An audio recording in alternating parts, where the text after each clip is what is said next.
In the eastern reaches of the Canadian Arctic lies a vast wilderness of water, rock, and earth. The rolling tundra can seem barren, but jewel-like plants blossom. Prehistoric animals roam. Life thrives in hidden places.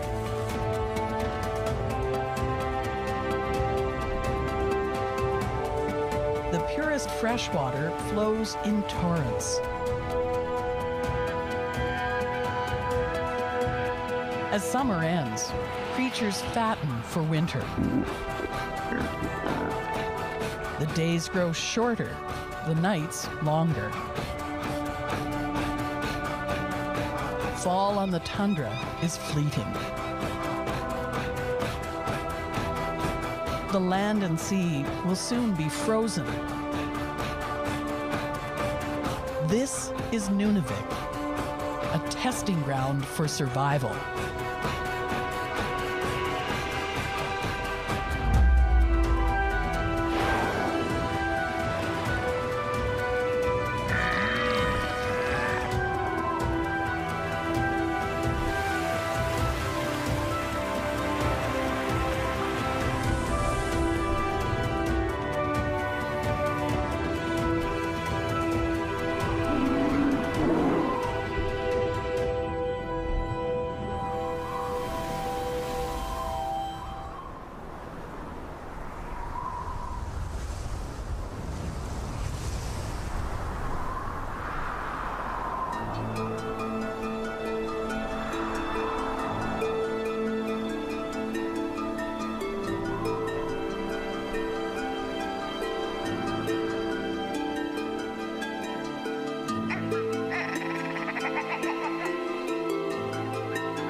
Nunavik, meaning great land in Inuktitut, is bigger than California. A pristine wilderness of water, forest, and tundra. On the shores of Ungava Bay, the long summer days are coming to an end.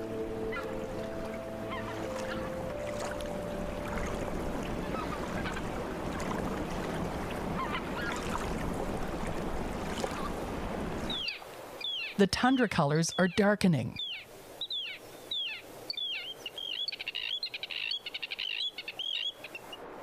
But the ptarmigan is beginning to whiten for winter.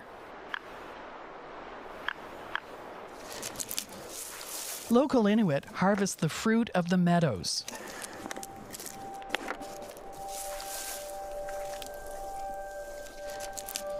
And search shorelines for the fruits of the sea.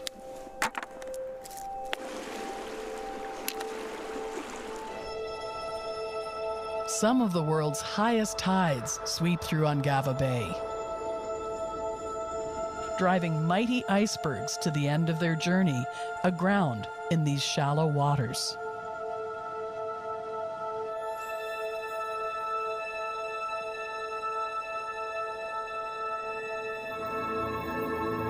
As the nights darken, the northern lights become vivid.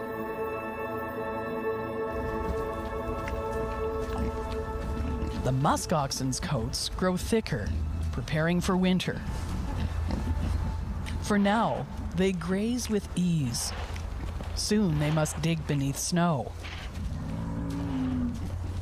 The young calves are 4 to 5 months old.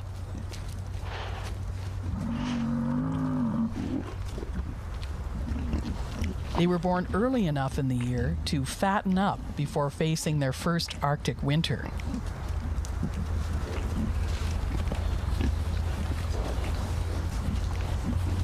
Within a week of birth, they could nibble tender shoots of grass, but they won't be weaned for another year or so.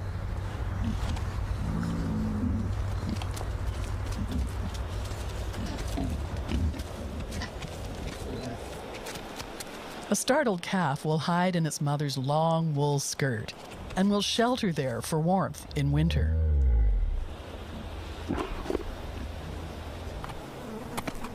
It's still summer's end, with swarming bugs to pester them. This calf has learned to find relief by scratching against a rock. Musk oxen have grazed in the Arctic for 200,000 years. They witnessed the emergence of the boreal forest after the last ice age. The boreal forest that circles below the high Arctic reaches its limit here at the southern edges of Ungava Bay.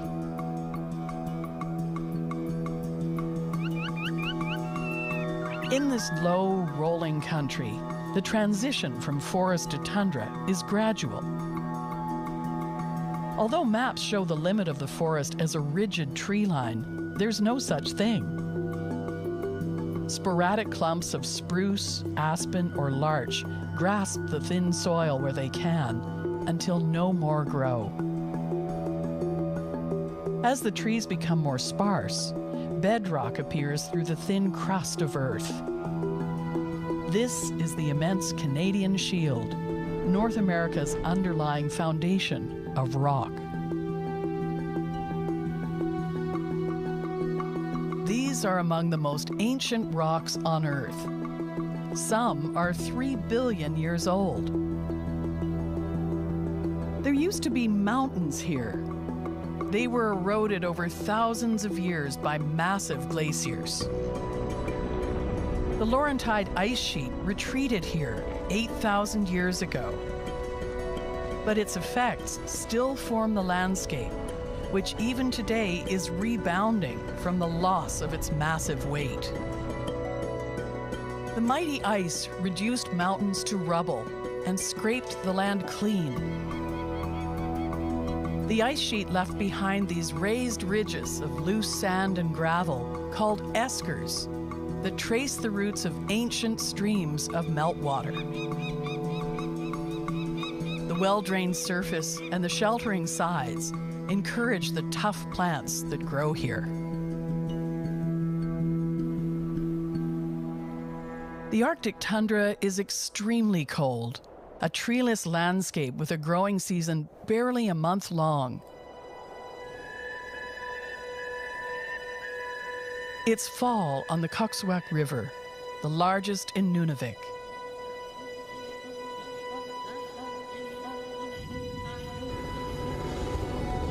The river's massive drainage basin is larger than Greece. It's calm now, but in early summer, when snow and ice melt along the shores, the river surges to its tumultuous maximum flow.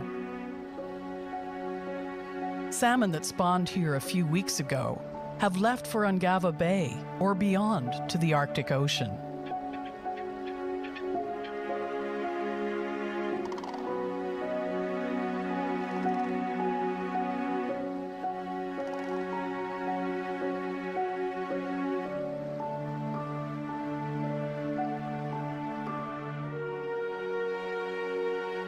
A hoofprint in the moss and a tuft of fur snagged on a dwarf birch are signs a muskox has passed through here.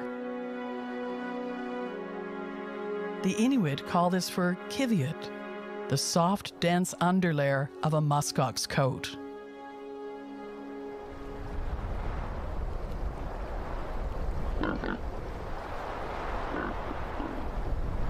This thermal underwear enabled musk oxen to survive the Ice Age. Kiviut is the warmest animal fur on Earth. It's stronger than sheep's wool and softer than cashmere.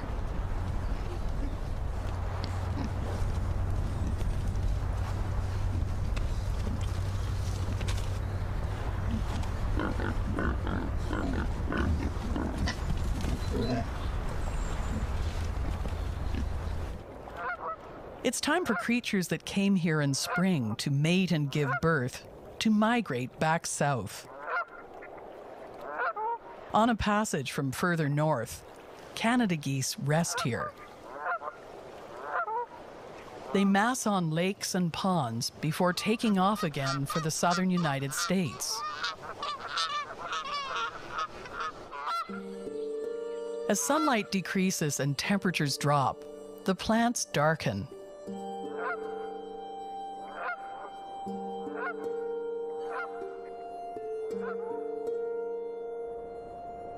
These bearberry leaves take on the ruddy shades of fall. They will survive the Arctic winter because they need few nutrients and have silky hairs to keep them warm.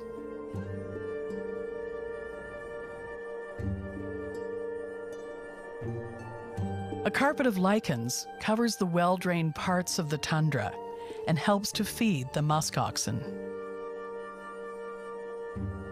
Lichen is unique. It's one species formed by a partnership between two, fungus and alga. Deeply intertwined, the fungus provides the framework, while the alga provides nutrients through photosynthesis. They can survive for hundreds of years and spread by fragments breaking off and blowing away.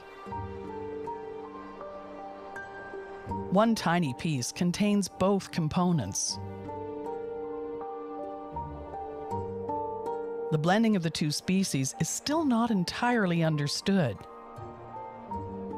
It remains an Arctic secret.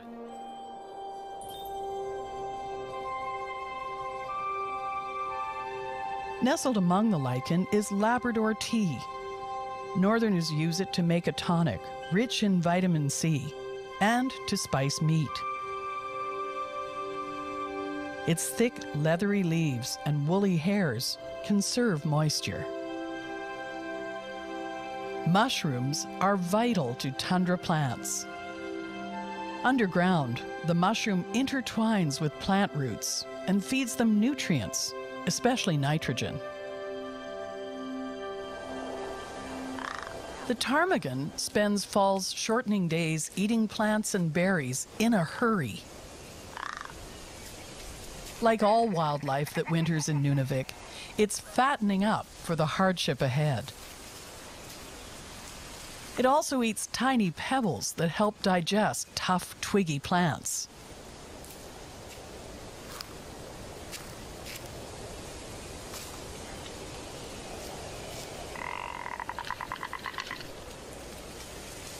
Its guttural, rattling growl is a characteristic sound of the tundra.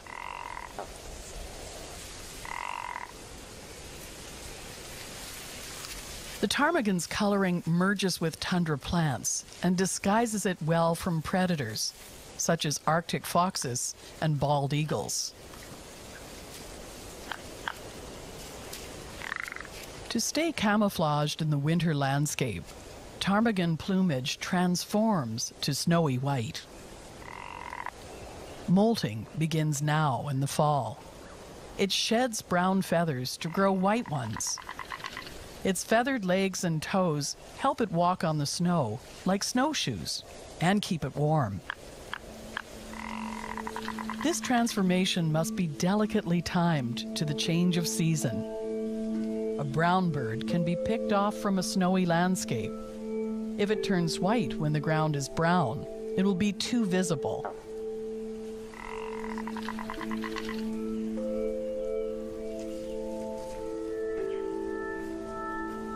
Climate change is making the ptarmigan's life more precarious. In recent years, summer has lasted longer. The seasons have also fluctuated unpredictably.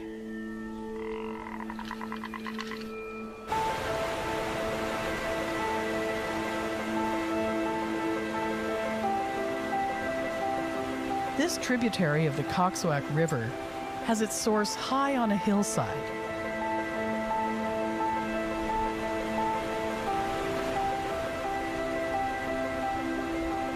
Here is true wilderness, hard to reach on foot.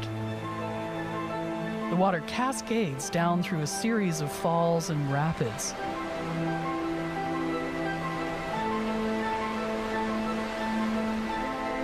Nunavik forms almost a third of the province of Quebec, which holds 3% of the world's fresh water. Much of it flows in these northern rivers.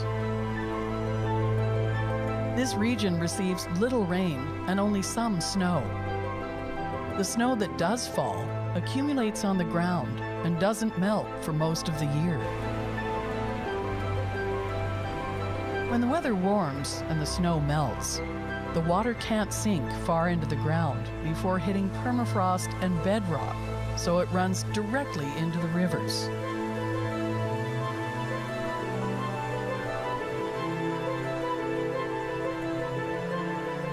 This waterfall cuts through the rock of the Canadian Shield.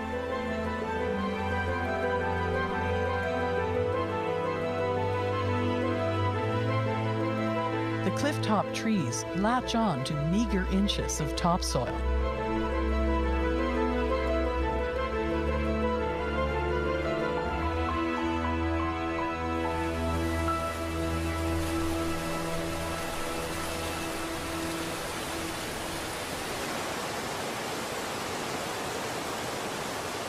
In spring, salmon returning to their spawning grounds must forge their way up these rapids and over these rocks. It's a journey that takes several weeks. The fish will travel at least 60 miles and climb almost 1,000 feet in elevation.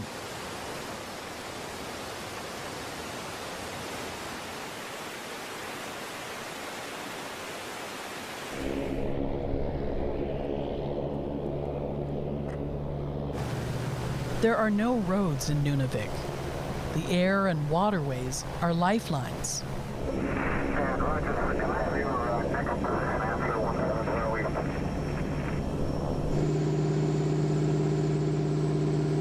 People here depend on bush pilots, like Johnny May.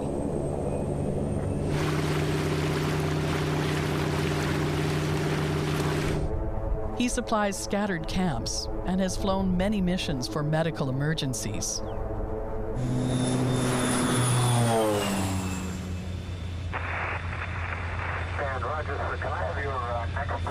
A workhorse bush plane, like this Turbo Otter, is built for short takeoffs and landings and for handling rough weather.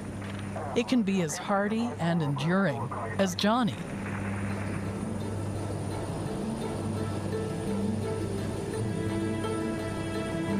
With proper maintenance, a bush plane can fly for as long as him, more than half a century.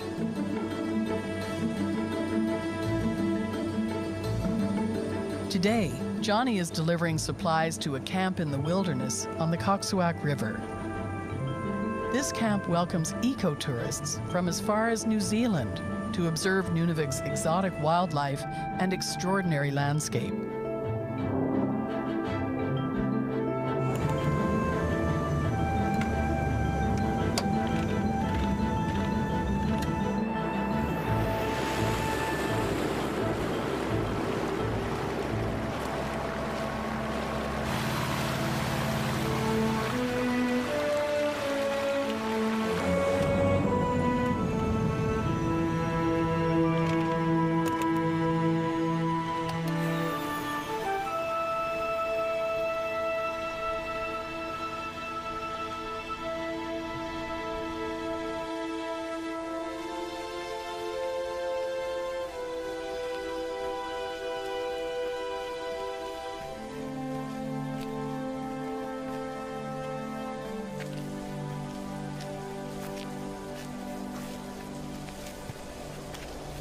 Thomas Gruning is a guide with the camp.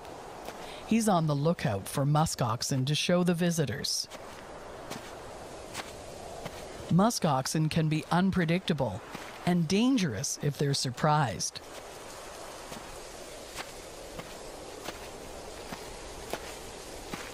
He carries a gun for protection.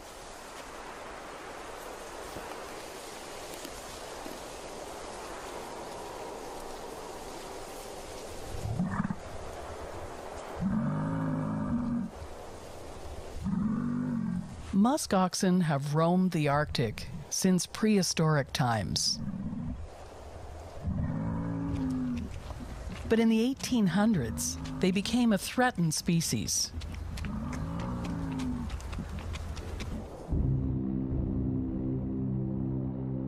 Hunters shot muskoxen for sport and for their meat and fur. They were easy to pick off because of their habit, when threatened, of backing together to form a circle, horns out, shielding the young in the middle. Populations started recovering when hunting was regulated during the last century.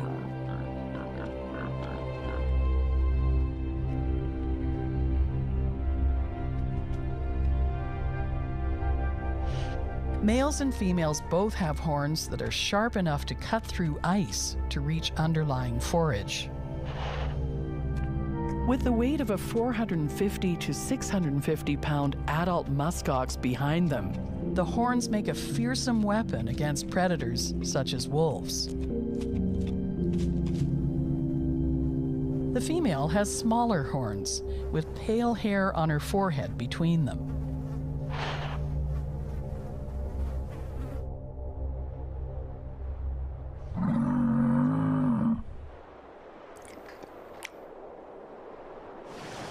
The horns on the male are joined across his forehead with a thick, bony plate called a boss. This protects his skull when he locks horns during mating conflicts, competing for female attention. The horns start growing from infancy, are never shed, and keep growing throughout life.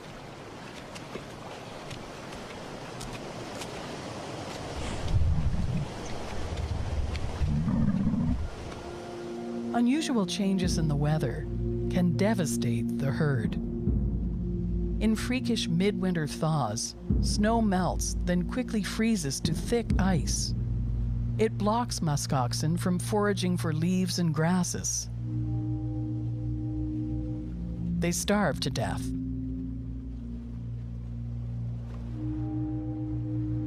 Their carcasses have been found on sea ice, where they wandered, searching and digging for food.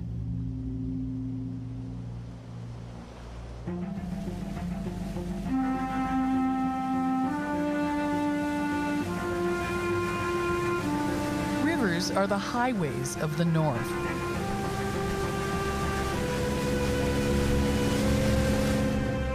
Junior May is the bush pilot's son. He and his wife, Sapina Snowball, are traveling on the Coxswack River. It's trickier than it looks. An hour from Ungava Bay, the water is influenced by tides from the Arctic Ocean. River tides here are some of the highest in the world.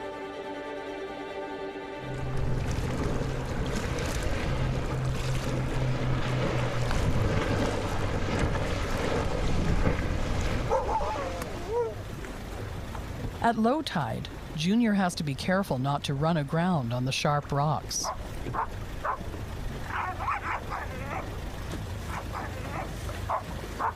Must be a female in heat. They're on an expedition to pick berries. Junior and Sapina are heading for a small island where the berries are rumored to be good this year. Hello, boys. Hello, Odin. A friend of theirs keeps his sled dogs here for the summer.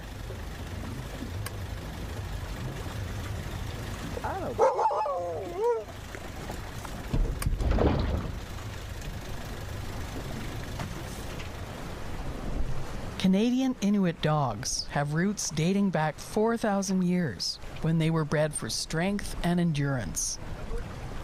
They partner with Inuit people in hunting and hauling supplies and protect them against polar bears. In summer and fall, people in the north often keep their dogs on small islands to roam free and return every few days to bring them food.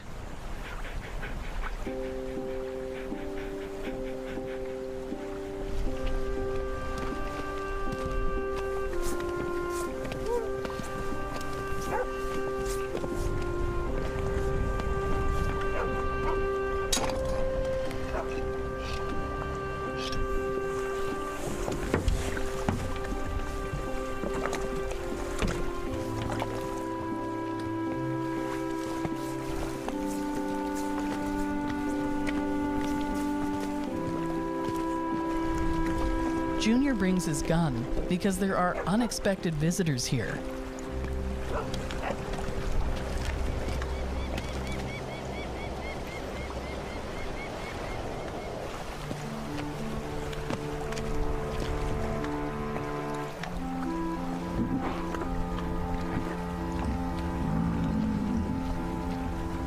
Three young musk oxen have swum to the island.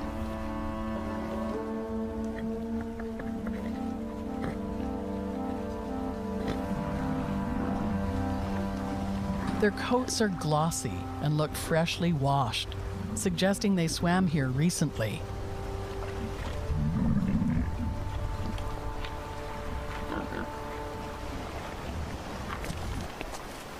While Junior stands guard, Subpoena heads for the berry patches at the top of the island. Berries are the only fruit that grow in the Arctic, and among the few wild plants edible for humans. There are some roots and leaves, but no vegetables. Subpoena will freeze or dry some to last through winter. Food imported from the south is expensive, so people in the north take advantage of what grows in the wild. They call it country food. Today, Subpoena is looking for sweet, juicy cloudberries, but others are native here too. Blueberries, crowberries, and cranberries. The cloudberry is a member of the rose family. There are male and female plants. The females bear the fruit.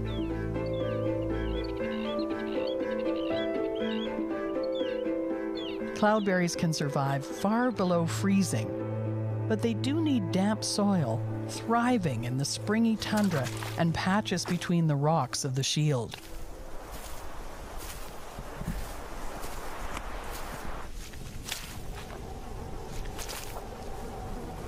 It can be difficult to find berries in the open spaces of the tundra. Families pass down knowledge of where they grow through generations, sometimes as carefully guarded secrets.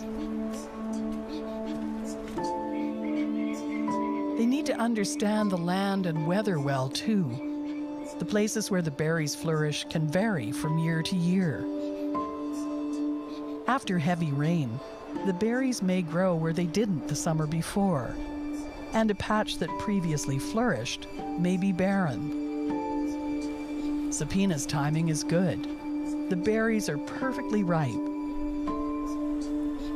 In a few days, they'll be spoiled.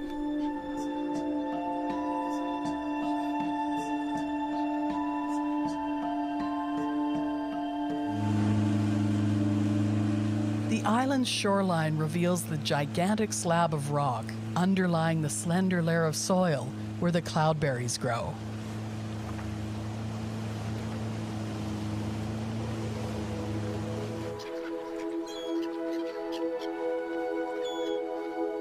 On the shores of Ungava Bay, an amphibious habitat thrives, fed by the dynamic movement of tides over the sand, which is rich in nutrients.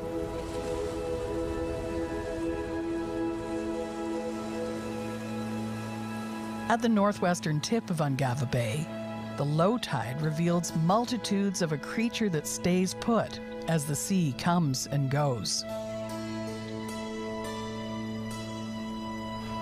Blue mussels flourish in this intertidal zone, a marine ecosystem that is regularly exposed to air. The mussels, called uvaluk by the Inuit, survive the freezing months of winter. Ungava Bay is free of ice for only 4 months of summer and fall. The rest of the year, it's covered. They're easiest to pick at leisure during a full moon, when the tide stays out longest. The mussel creeps along the rocks on a rubbery foot and anchors itself in place with a group of filaments called byssal threads, more commonly known as the beard. The mussel releases the threads as a liquid that hardens in contact with water.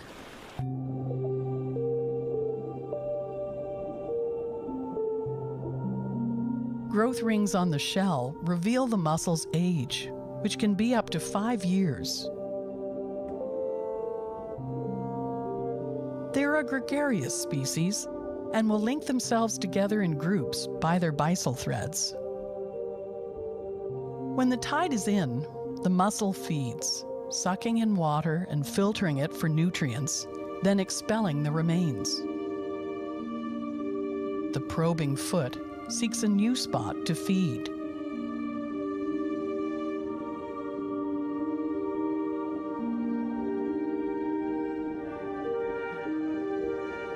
Kelp also grows here.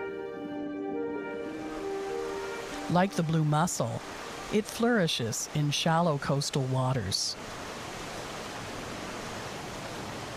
It survives on photosynthesis, so needs to be reached by sunlight.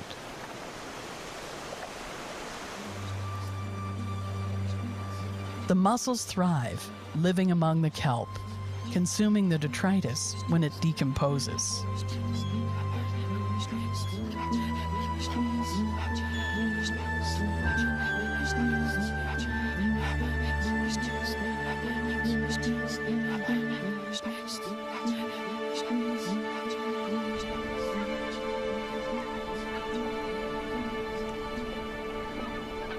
Locals have a few hours of low tide to pick mussels before the water sweeps back in.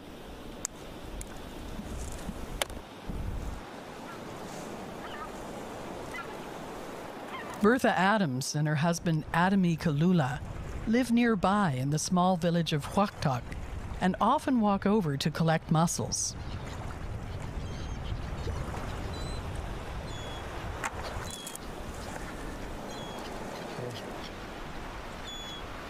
Bertha carries their little boy Adner in an amauti, a parka with a pouch for carrying a baby, traditional among Eastern Arctic women. She can draw the hood over them both in colder weather.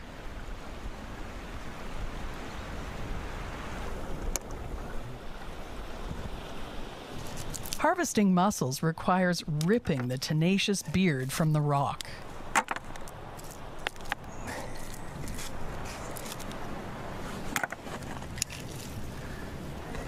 When I dig one, you know, it's like you get addicted to it. These are among the cleanest mussels in the world, but it can still be risky to eat them raw. Adami's been doing it for years and has built an immunity to the pathogens that may lurk in the flesh. Mussels are plentiful now after spring mating and summer maturing. They're a prolific species. An average female has 7 million offspring. But in an exposed site like this, most will die in a year, easy prey for shorebirds.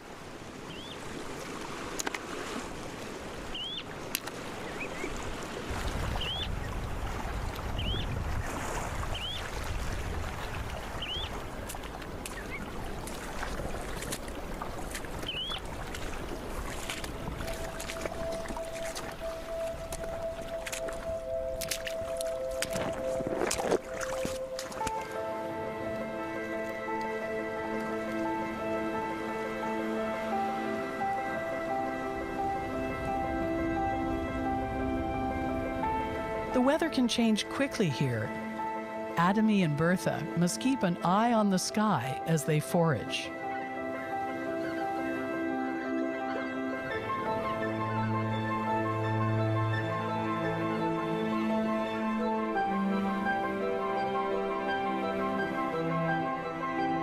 Today, they are lucky.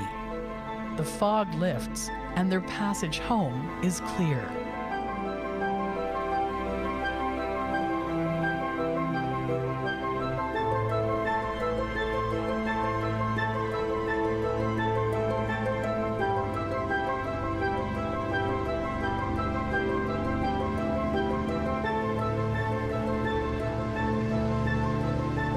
These icebergs may have been traveling for as long as 2 years, for thousands of nautical miles from their calving ground. They most likely split off one of Greenland's massive glaciers. They've drifted on ocean currents, 80% of their bulk underwater.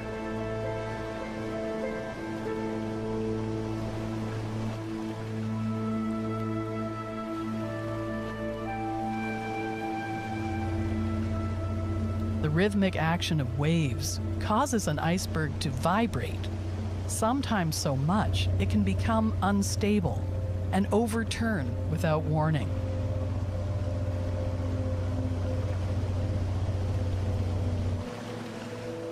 Their journey has now ended, here on the shallow banks of Ungava Bay, where they have run aground. If the high tide doesn't take them back out to sea, they will waste away here as the ocean's salt water erodes and breaks the freshwater ice.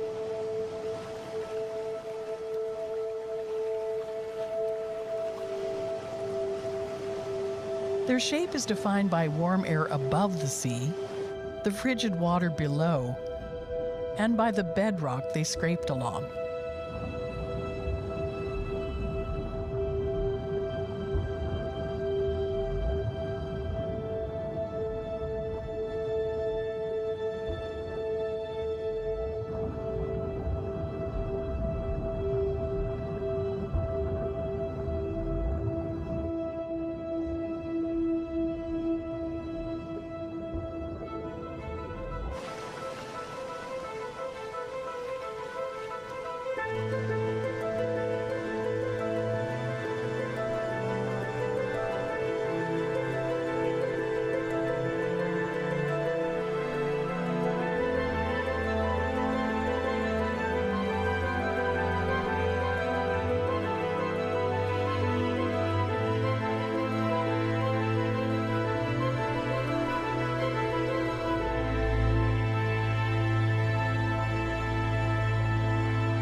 The end of the Arctic summer brings its rewards.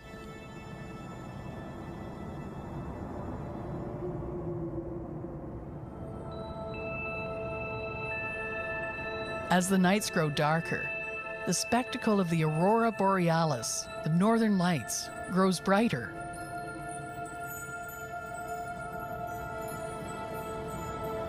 Blasts of spiraling wind from the sun, carrying charged particles, are drawn to the magnetic pole. Collisions between the Earth's magnetic field and the solar wind, colored by gases in our upper atmosphere, bring us the dancing light.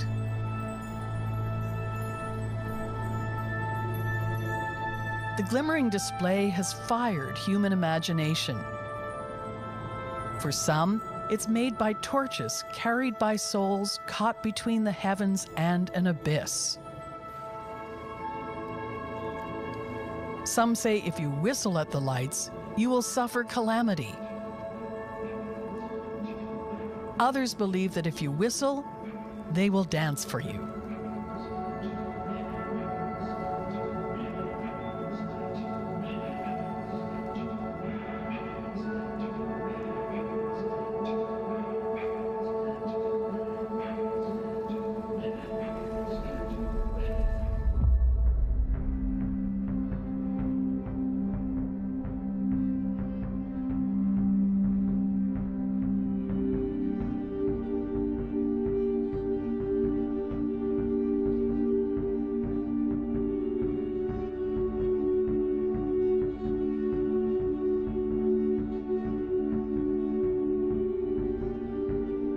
The sun rises lower in the sky each morning. The days grow shorter and muskoxen gather.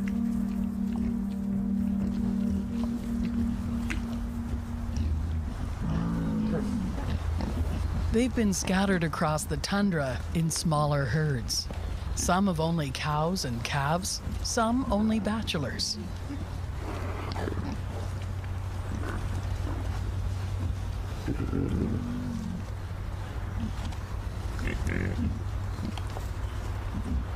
Now they are readying for winter, driven by two primal urges: to eat and to mate.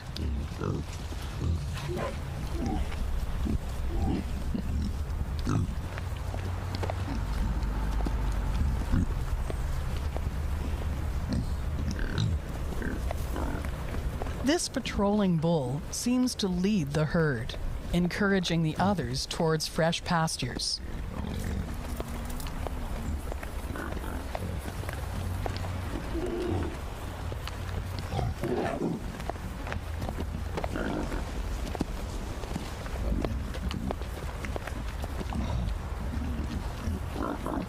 They need to feed intensively in the next few weeks before they must dig through snow and ice for forage.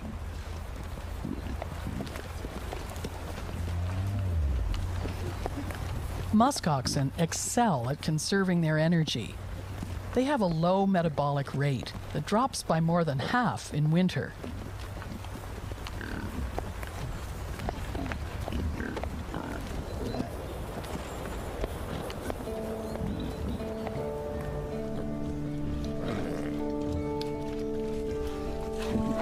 A mother still nursing a calf needs enough fat to support them both through 6 months of freezing temperatures. If a cow becomes pregnant, she'll need to nourish the growing calf, which will be born when the snow is still on the ground. The mating season lasts for a couple of months, throughout July and August. During that time, a bull at his peak, aged 6 to 8, impregnates as many cows as he can. This bull is keen to maintain his dominance.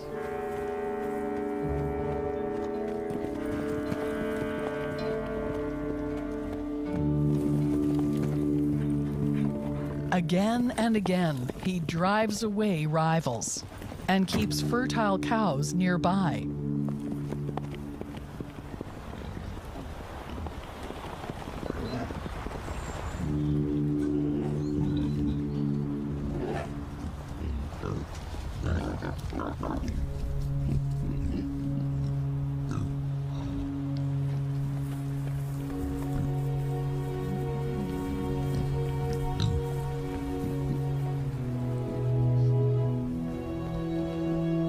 Females give birth every 2 or 3 years and aren't fertile in between.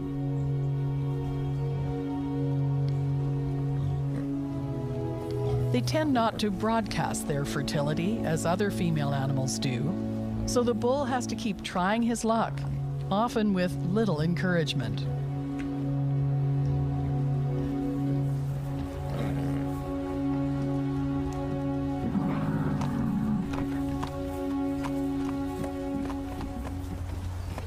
The bull can reach near exhaustion, battling with rivals and striving to mate.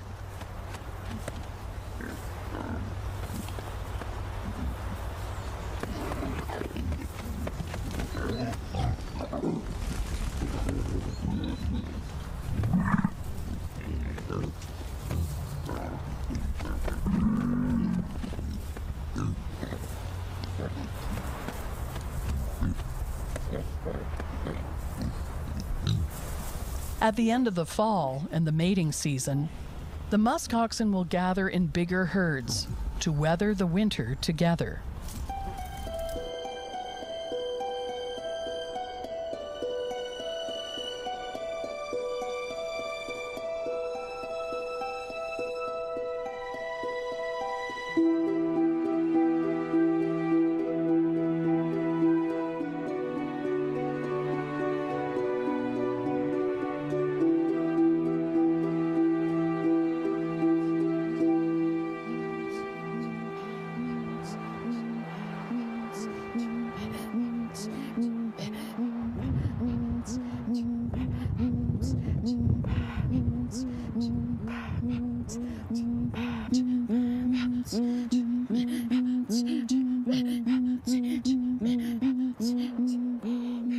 Lena Ezekiel and Bertha Adams are skilled in one of the oldest forms of music, throat singing.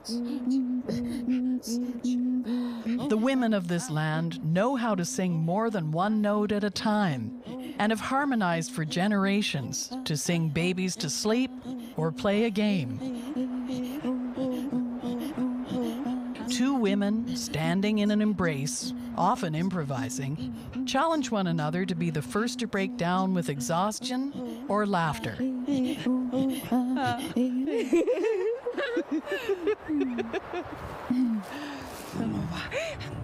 In their voices, you can hear echoes of the ptarmigan's rattle, the muskox's growl, and the breath of the wind.